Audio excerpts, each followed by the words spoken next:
سلام دوستان، خوش اومدید به کانال کدنویس و خوش اومدید بر یک درس دیگری از HTML. در این درس ما با شما میخواستیم بیاموزیم که چطور ما میتوانیم در وب صفحه خودمون یک کانوکه را گذاریم. برای ساختن کانوکه ما از تگی باتن استفاده میبریم. تگی باتن.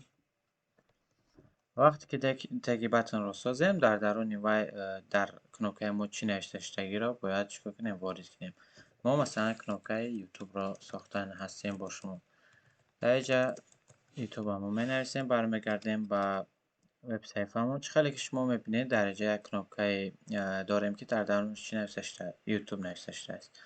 وقتی ما کانوپه را زیر کنیم یکم عملی انجام نمیشه. برای چی؟ برای که ما نگذاشته ایم که وقتی کانوپه چخیده شود باقی جا فرستاده شود. برای ایره کردن ما باتن تگ مون گرفته در درون الیمنتی ا میگذاریم و وقتی که برمیگردیم چی خلش ما میبینید ما وقتی میچخیم صفحه ما رفرش میشه، یعنی که به همین صفحه در اینجا ما در درون رف یکم چیز وارد نکردیم، برای همین به همین صفحه خودمون برگشته ایستاده است.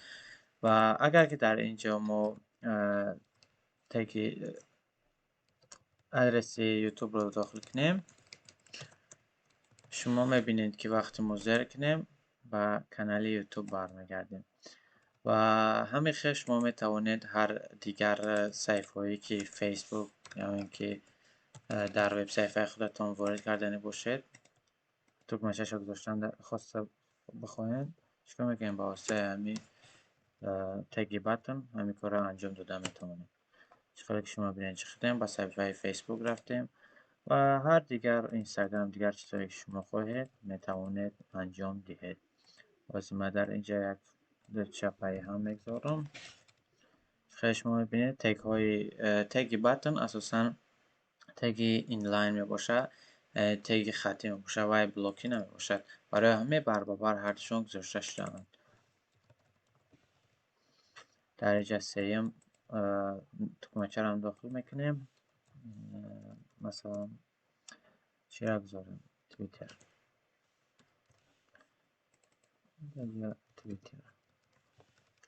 وقتی سیم کنم که چخیم با صفحه چی تویتر میرویم.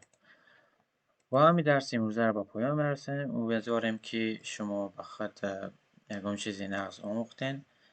تا درس دیگر خدا نگهدار.